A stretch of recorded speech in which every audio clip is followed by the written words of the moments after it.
Before we start, just a quick reminder to hit that subscribe button. Only 2% are subscribed at 1,000 subscribers. I'll be posting a special video. The lock turned once, then twice, and the door swung in hard. "I'm not waiting," she announced, already inside like she owned the place. "I am Mara, 32, and I knew this stunt meant war." Her heel clipped the mat as a duffel scraped our hallway, and my throat tightened. She yanked the zipper wide and tossed in shirts that were not mine. "Evan is done," she said, gaze flat, breath fast and controlled. I caught the strap and anchored the bag with my knee. Nylon burned my palms as she tried again, harder this time. "Move," her shoulder hit my ribs and the frame rattled. I swallowed the jolt and kept my feet under me. The phone in her other hand flashed an active call. I stared at the screen as she jabbed speaker and waited. Evan's ringback tone filled the hall like a warning bell. "Put him on," I said, fingers locked around the strap. She lifted her chin as if posing for a victory shot.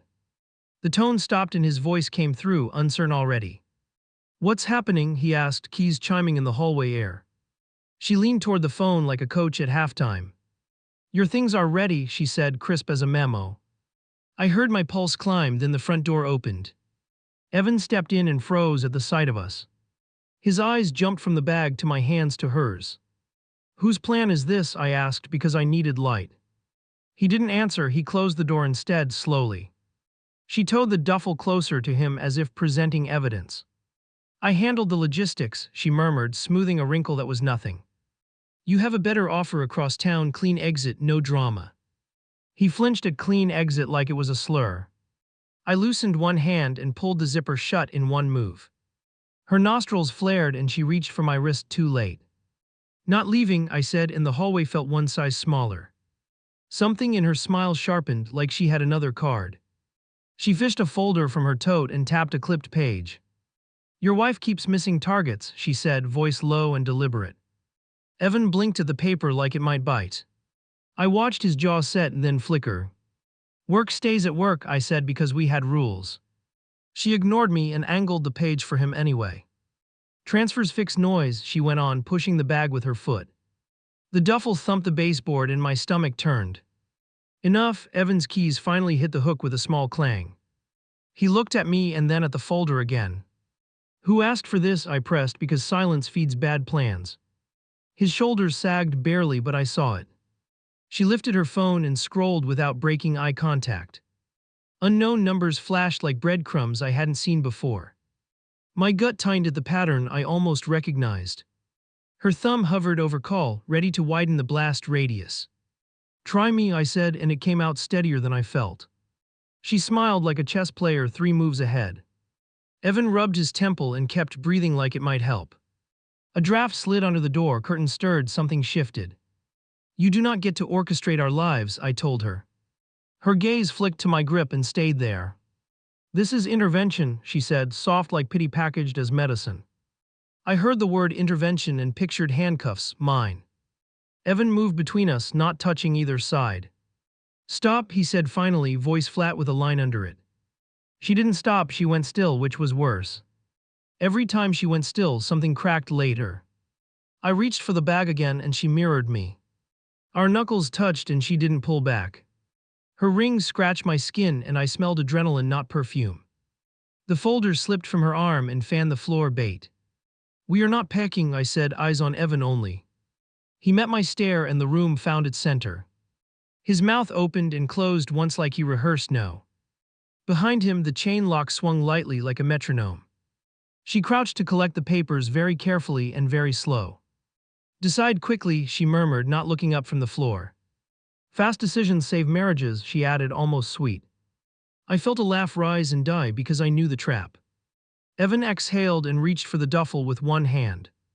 My grip tightened and I shook my head once. He paused and something changed in his eyes, focus maybe. Her shoulders tensed, ready to pounce, waiting for a mistake. "Not like this," he said, and the words steadied me. She froze with a page half lifted off the floor. The hallway clock ticked once and then seemed to wait. I lifted the bag away from both of them and backed up. Her phone buzzed again, another short call, another unknown number. I clocked the name before it vanished like a ghost. Patterns clicked into place and the hair on my arms lifted. She saw my face and smiled like a fuse had touched flame. "That look again," she said, amused and almost gentle. I eased the duffel behind the couch like a goalie. Evan stepped to my side without being asked. Her amusement thinned then snapped like a wire under strain. "We're done for today," I told her, spine straight and voice clean. "You can leave your folder or take it," I added.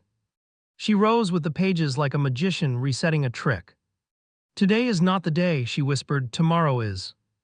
The buzzer rattled the morning quiet and kept going.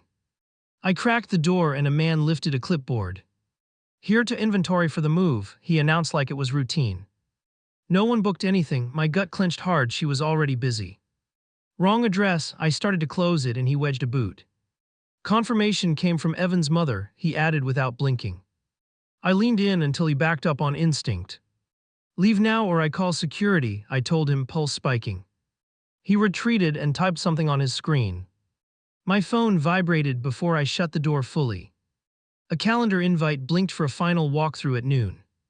She was kicking every door at once and waiting for cracks. Evan came out tying his laces and stopped at my face. "Trouble already?" he asked, voice low and steady. "Movers tried to step in," I answered, showing the invite. His jaw tightened and he reached for his jacket, ready to block. Before we could plan, another knock drilled the hall. Our landlord stood stiff with two strangers behind him. Showing the unit, he announced, eyes sliding past us. I stepped into the doorway and filled it. "This home is not available," I said, keeping breathing slow. He raised a printed notice like a shield. "Received a vacancy request from a family member," he tried. Evan took the paper and tore it in half, no hesitation. The strangers shrank back as if air had thinned. The landlord mumbled something about policies and vanished. I watched the elevator numbers drop like a countdown. We had maybe hours before the next stunt landed. My email pinged and a subject line punched my chest. "Welcome to your new role," it read with corporate cheer. I had not applied, I had not interviewed. Evan leaned over my shoulder as I opened it.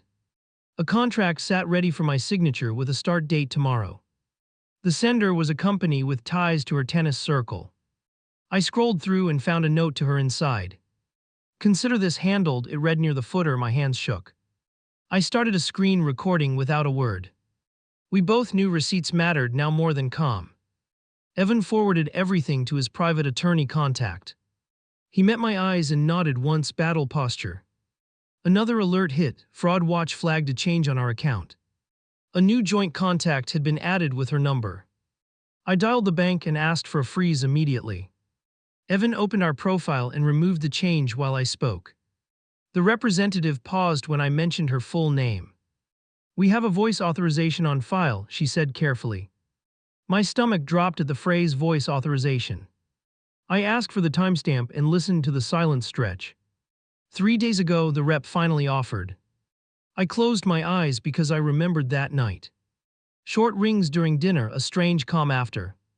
She had been collecting samples to mimic one of us. Evan pulled out a small case from our catch-all drawer. He laid the spare key we had found yesterday on his palm. "Check for marks," he whispered, tilting it toward the light. The edge carried tiny scratches that were not ours. My skin prickled. I set the key flat and took a photo from 2 angles. He grabbed his phone and cued the locksmith contact. "Same-day rekey?" he asked, pacing a tight line. "We booked it for tonight, no gaps, no more easy entries." A text popped from an unknown number with a single line. "Therapist awaits you both at 5, it read. I stared at the name of a clinic across town. Evan looked at me and lifted a brow. "Trap or bridge?" "Take it," I said after a beat, because strategy beats pride. "If she shows, we confront with a third party present." He hesitated and then nodded once with a longer exhale. We flagged the slot and moved to triage messages. Our neighbor stuck his head out as I stepped into the hall. "Congrats on the baby," he offered brightly and winced. I stopped dead and my voice turned thin. "Who told you that?" I asked, already knowing the terrain. "Your mother-in-law brought vitamins and mentioned a shower," he whispered. Heat flushed my face and then cooled into iron. "Next time she visits, call me," I told him with a look. He swallowed and agreed. Fear makes allies fast. At noon, an email from Evan's boss arrived with urgency. "Received your resignation," it began with zero warmth. Evan stared at the screen and blinked hard twice. Draft a reply now, I urged, pulling my chair closer. He typed while I watched his hands regain rhythm. No resignation submitted, he wrote, crisp and factual. Unauthorized parties have contacted you, he added with links. He hit send and the room steadied a little. My phone lit again with a message from a blocked number. Stop resisting or we escalate, the text read. There was no flourish, just pressure and confidence. I forwarded it to the same thread, documentation stacking higher. At 4 we drove to the clinic and checked in. I kept my eyes on the entrance and counted breaths. She arrived right on 5 with a polished smile. The receptionist glanced between us and froze like a witness. We entered a small office with a neutral couch. The therapist nodded and invited us to speak first. I placed my phone on the table with recording visible. We need boundaries and we need them enforced, I started. She didn't argue, she changed tactics like a pro. I only want harmony, she offered with damp eyes. Evan watched her carefully and did not move closer. The therapist raised a hand and asked a simple question. Did you request movers or call his employer, came the prompt. She pursed her lips and deflected to my supposed chaos. I lifted the screenshots one by one without commentary. The room sharpened as each image landed like a gavel. The therapist's gaze shifted from her to us slowly. This dynamic is unsafe, they stated with measured calm. I recommend a cooling period with clear contact rules.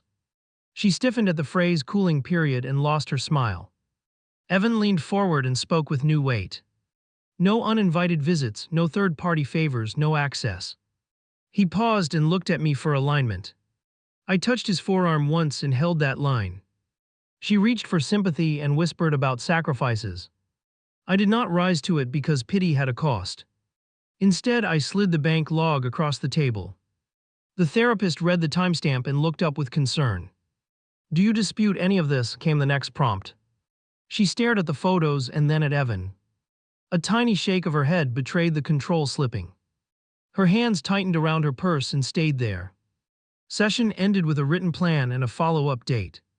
The therapist asked for signatures and kept a copy. I asked for a note clarifying third-party manipulation. They added one line that mattered if things exploded. Outside the clinic, she caught my elbow near the curb. You won a round, she murmured without looking at me. Games end when one player quits, I answered under my breath. She smiled thinly and glanced at a car idling nearby.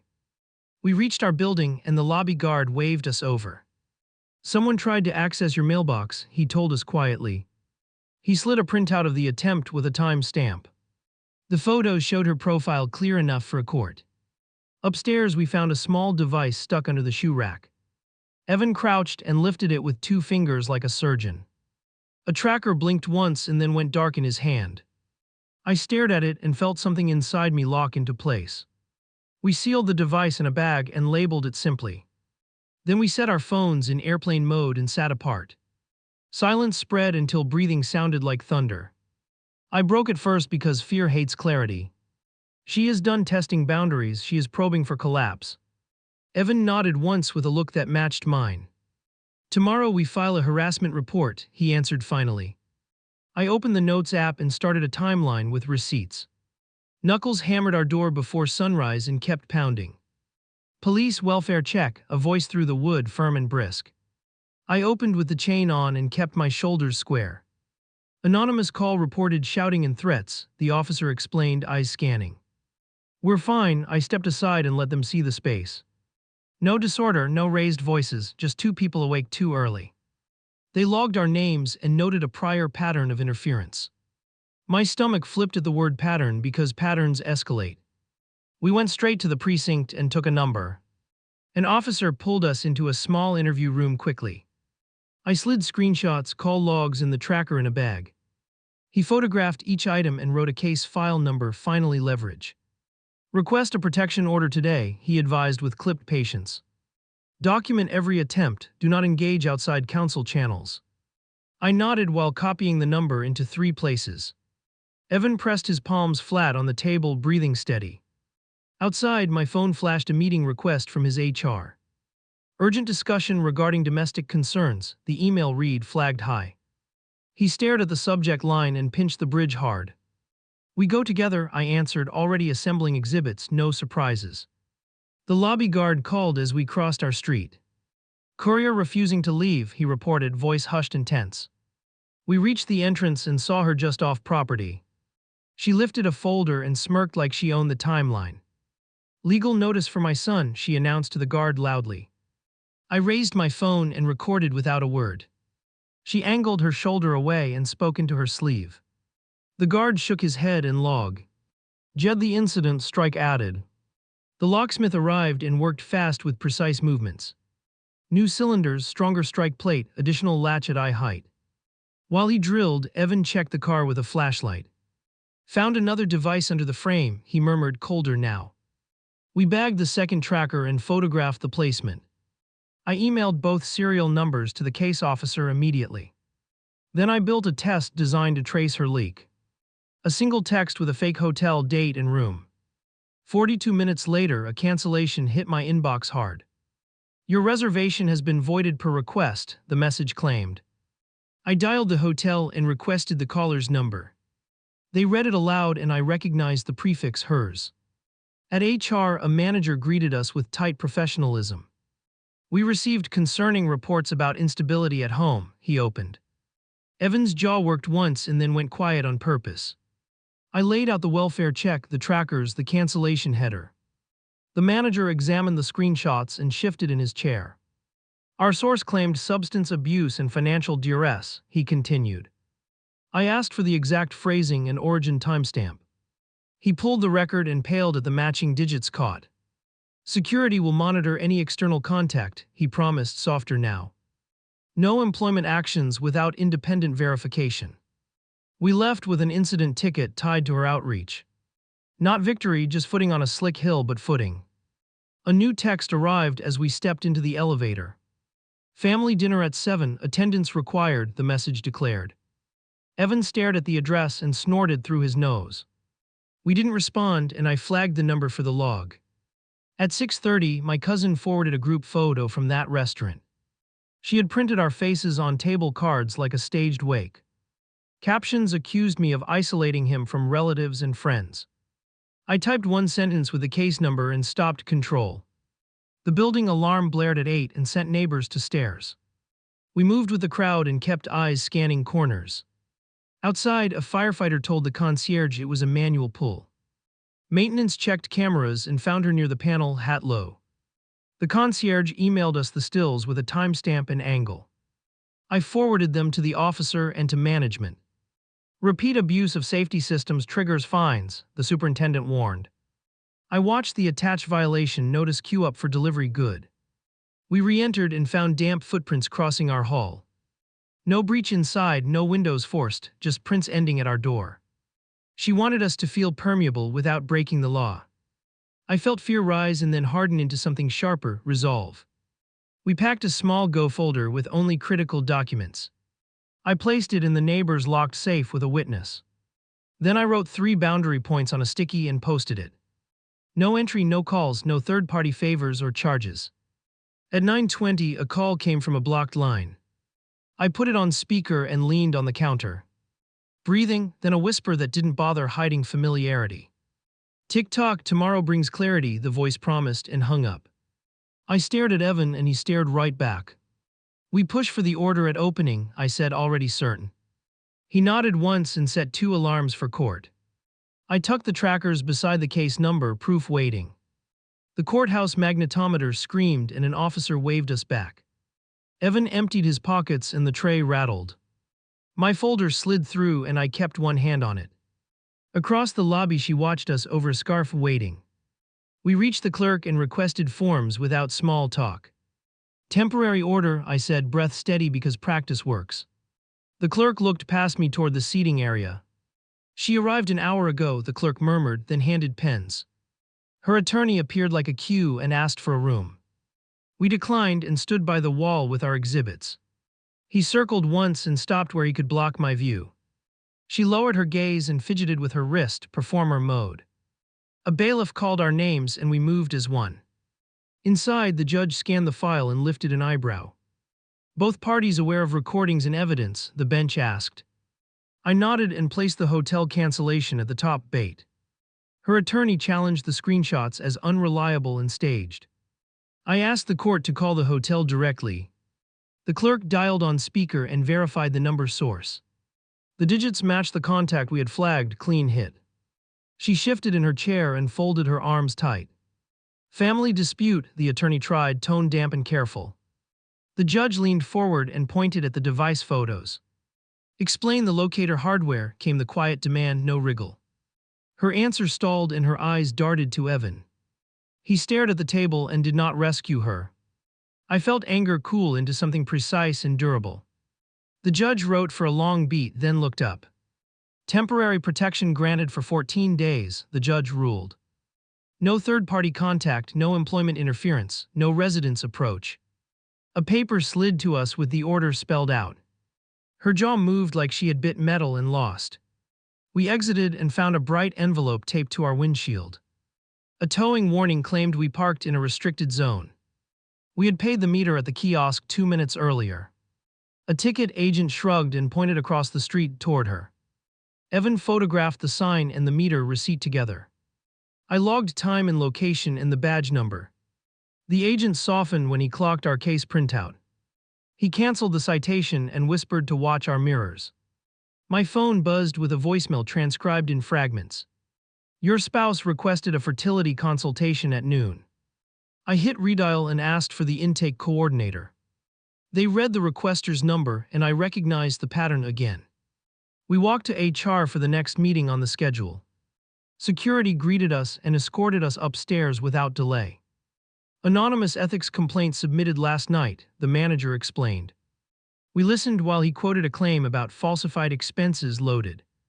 I presented bank freeze records and the account change log. Each entry matched dates we had already reported to police. The manager's shoulders eased as he compared timestamps and sources. He closed the complaint pending investigation and flagged her domain. Back at the elevator, a stranger approached with too much purpose.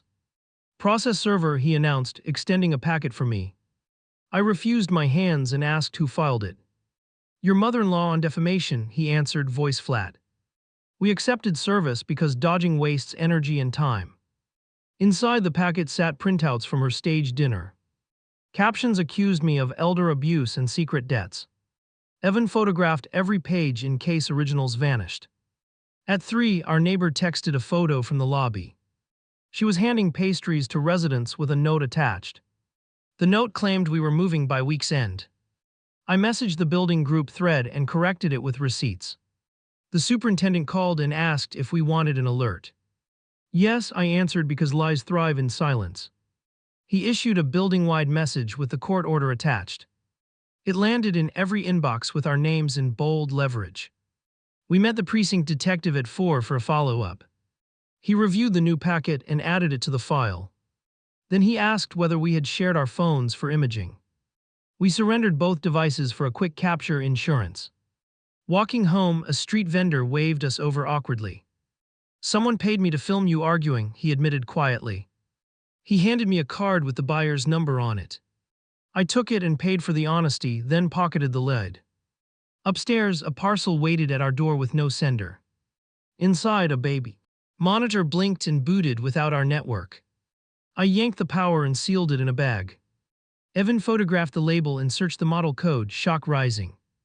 The device was pre-configured to a shared cloud room. We logged in using a default and saw 2 feeds. One was our hallway from earlier that day. The other showed her dining room set for guests, chairs ready. I recorded the screen and captured the session ID. Then I emailed the officer and the therapist in one thread. Escalation includes surveillance gear, I wrote with clean bullet points. Within minutes, the detective replied to preserve all items, chain tight. At 6, my father-in-law called from an unknown number. I let it go to voicemail and then pressed play. Call me before she reaches you, his message urged. Evan listened twice and then pressed his thumb to his lip, torn. We called back on speaker and asked for clarity. She told relatives you hit her last night, he revealed. My pulse stumbled and then steadied into cold focus. Where is she now? I asked, pacing the rug edge. At the club with two friends, he answered without drama. Planning to file a report before midnight. I hung up and opened our calendar for timestamps. We built a minute-by-minute log from 7 to 10 airtight. We reached the club entrance just before 7:15. Security recognized us from the building notice earlier. We requested to meet management with our court papers. They ushered us to a side office, neutral ground. She entered moments later with a bruise drawn on her arm. The makeup was new and not well blended. Her friends hovered like backup singers waiting for their cue. I set my phone on the table with the time visible. Your accusation will trigger perjury if it proceeds, I stated. She laughed once and then glanced toward Evan for sympathy. He stayed still with his hands linked in front. Club management read the order and stepped between us. Leave or we call the police, the manager instructed calmly. Her friends tugged her sleeve and whispered urgent things. She pulled away and pointed at my chest like a dare. Tomorrow your husband learns what loyalty costs, she hissed, eyes narrow. We walked out first and documented the exit on video. Outside, a car rolled by slowly and a camera tracked us. I flagged the plate and messaged it to the detective. He replied with 2 words that landed like a bell-known contractor. Back home, we found a letter slid under our door. Vacate due to safety concerns, it read without signature. Evan called the superintendent on speaker immediately. It's fake, the superintendent confirmed, voice clipped and angry. I opened my notes and wrote one line in uppercase. If she can't break us apart, she will make the world distrust us. The sentence looked harsh and exactly right. I stared at it until a plan took shape, then breathed. Tomorrow we file civil and criminal, I told Evan. We loop in the state attorney and our therapist. He nodded once and pulled the Go folder from the safe. We stacked everything on the table in order, battle ready. At midnight, the hallway camera captured a shadow near our door. No entry, just a pause and a soft scrape near the lock. I watched the replay twice and memorized the posture. It wasn't her, it was someone she paid, and that changed everything. The shadow from last night returned before breakfast and tried the knob. I yanked the door open fast and he stumbled forward. Wrong unit, he muttered, eyes cutting for an exit. Evan stepped in behind me and blocked the hall, cornered. Who hired you? I kept my phone held chest high. He glanced at the lens and shifted his weight. Lady with a short bob, cash in an envelope. Name, I pressed and he swallowed once then nodded. We walked him to the lobby with security filming. He produced a prepaid phone and a receipt stub. The number matched the plate we logged outside the club. I photographed everything and texted the detective, ready for the next piece. The detective called back and proposed a controlled message. I typed exactly what he dictated and pressed send. Job complete, need the remainder, same place, my text read. 3 dots appeared and then an address popped up, perfect. We drove to the spot with security following in a second car. I stayed in sight and kept my posture neutral. She arrived on foot with a canvas tote and quick steps. Her eyes slid past me and landed on the shadow. Not today, I said, stepping into the line between them. She stiffened and scanned the street for escape routes. 2 officers emerged from the unmarked car and closed distance. Her hand jerked toward her tote as if to hide it. Open the bag, my voice came out steady, almost cold. She froze, then unzipped it and showed stacks banded tight. A folded note sat on top with Evan's name. I filmed the reveal and the way her jaw clenched and caught. She tried a new angle with 0 shame and high speed. I brought the money to repay a loan you mentioned. I tilted my head and offered her the camera. The audio will love that line, I said and held my ground. The officers separated us and asked for simple confirmations. Yes, this is the number, texting instructions for payment. Yes, this is the contractor who waited at our door. Yes, this is the court order restricting contact, read out loud. She went quiet for the first time all week. Silence can be strategy or panic or both. I kept breathing and watched her fingers start to tremble. She wasn't done, I could feel another swing loading. It landed an hour later as I checked email at work. Immediate suspension pending investigation, a message announced in bold. A forged complaint accused me of stealing client data. There was a link to a shared drive with my name attached. I opened the folder and recognized planted files instantly. Modified timestamps, wrong file naming, clumsy patterns. I flagged it and requested a forensic pull on access. Within minutes, they traced the upload to a library kiosk close to her club. Evan arrived with our attorney on a three-way call. Hold your statement until it confirms chain, the attorney urged. We documented and waited while the logs compiled.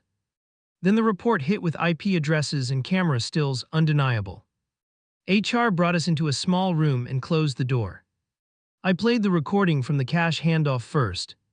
Then I placed the IT report on the table. The manager stared, then typed, then lifted his eyes cleared. Suspension rescinded, he announced with clipped relief. Security will coordinate with law enforcement on the breach. I let my shoulders drop 1 inch and no more. Relief is a luxury you earn later, not now. My phone vibrated again with a message from an unknown contact. Enjoy your win, check your car, the text taunted. We ran to the garage with security in tow. A nail board sat behind our rear tires, precise and mean. I lifted it with 2 fingers and held it up. Security photographed and bagged it without touching the points.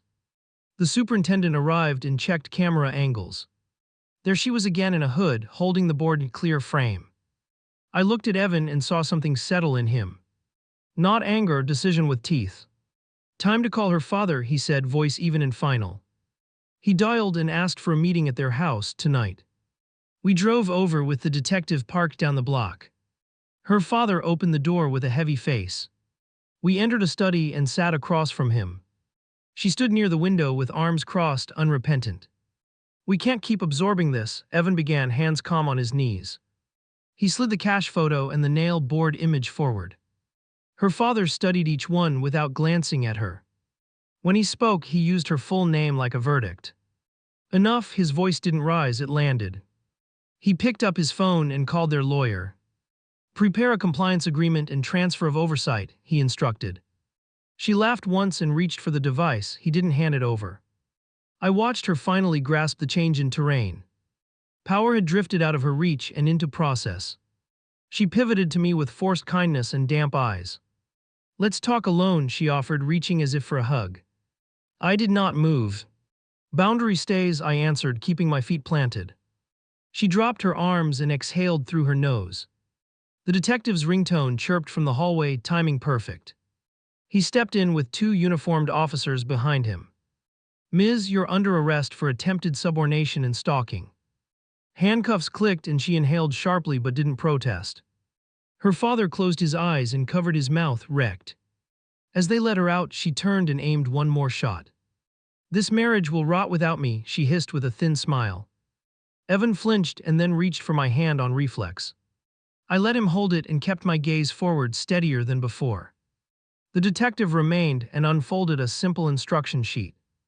Tomorrow you'll give formal statements, he said, tone practical. Tonight change passwords and enable new verification. We nodded and walked to the car in a slow truce, both of us changed. Back home, I placed the order on the table and tapped it. 14 days had felt short this morning. Now it felt like a bridge to something solid. I didn't trust peace yet, but I could see it waiting. The jail monitor blinked on and her face filled the frame. Arraignment started fast and the clerk read the charges clean. Bail conditions rolled out with no contact and location bounds. She stared past the camera and smiled like a dare, then muted. We gave sworn statements in a side room immediately after. I laid out the cash drop in the planted files. Evan added the garage trap and the forged clinic booking. The assistant prosecutor wrote brisk notes and underlined escalation twice. By noon, a courier shoved a thick K packet at our door. Emergency motion to dissolve restraint, the cover blared in bold. Inside sat a clipped audio where I ordered do something drastic. I played it once and heard my cadence, but not my breath. I called the case officer and requested a forensic review. He looped in a state tech who listened without small talk. Model artifacts, clipped harmonics, synthetic tail, the tech concluded. They prepared an affidavit while I fought the urge to shake. At the hearing, her lawyer cued the clip like a trump card. I waited until the expert finished the breakdown on record. Waveforms hit the screen with obvious seams and repeated sibilants. The judge leaned back and removed the exhibit, counterfeit. We stepped into the corridor and my phone rang again. A social worker asked to confirm a report about domestic danger. I felt heat surge, then cool, then focus land. Please come now, I answered, already opening the binder, evidence ready. She arrived with a colleague and neutral questions. We showed the timeline, the images, and the live restrictions. They checked the database and matched cross-reports to one number. Pattern misuse of services, the supervisor concluded and closed their file. I thought we might breathe, and then my email flashed red. An appointment reminder at a courthouse across town appeared. It listed me as petitioner in a secret separation filing. Evan read it twice and looked at me like a test. We go together, I said, no space for doubt. The clerk pulled the docket and scanned the intake notes. Opened by an attorney with a letter of authorization, she read. The name matched her counsel, but the signature was mine. I handed over my identification and pointed to the loop stroke. Not my hand, I said, keeping my voice measured. Security compared date stamps with her prior arrests. The clerk referred it to the judge in chambers, fraud suspected. Outside, a woman approached with a pressed smile and a pitch. I create narratives for Crisis Optics, she offered a card. Someone prepaid 6 sessions under your name. I stared at the logo and recognized her publicist's firm, Bought Influence. I photographed the card and called the prosecutor on speaker. Witness to manipulation willing to testify, I reported quickly. He logged the contact and scheduled an interview for tomorrow. I filed the card into the binder with shaking hands, then steadied. Back home, the building manager met us with new footage. A delivery van made 2 loops and slowed near our slot. A passenger leaned out with a handheld and scanned our plates. The manager tagged the company, then banned the driver, policy enforced. At 4, the therapist convened us for an urgent session. We sat across again, but the energy had shifted. Evan spoke first and owned the months he'd looked away. I am done outsourcing hard choices, he said, eyes fixed on me. I believed him because behavior answered louder than promises. He asked for a shared script for inevitable provocations. We wrote it on one line and practiced it twice. We decline and refer to counsel, we repeated simple armor. Her father texted a single update at dusk. She posted bond under supervision with monitoring in place. He attached a scanned agreement limiting her financial access. I thanked him and left the message unread in the thread, boundaries held. At 7, an alert pinged from our credit freeze. Someone tried to open a utilities account in our names. I called the fraud line and read the alert number. They blocked the attempt and flagged the IP to law enforcement, another brick. 9 brought the last push of the day and the heaviest. A group message pinged our relatives with a final salvo. Marriage intervention tomorrow at noon, the invite declared. I replied with 2 attachments and 1 sentence, court orders speak. Midnight crept close and the hallway camera caught movement again. Not her this time, a younger man with a cap. He tried the knob and then lifted a small tool. The new latch held and he faded back, watched by 2 lenses. I forwarded the clip to the prosecutor and the building laid. Then I set 2 chairs against the door and sat. Evan joined me without speaking and passed a bottle of water. We listened to the silence like it might break, it didn't. Morning brought the magistrate's ruling by email with a stamp. Protective terms extended to 1 year with added penalties.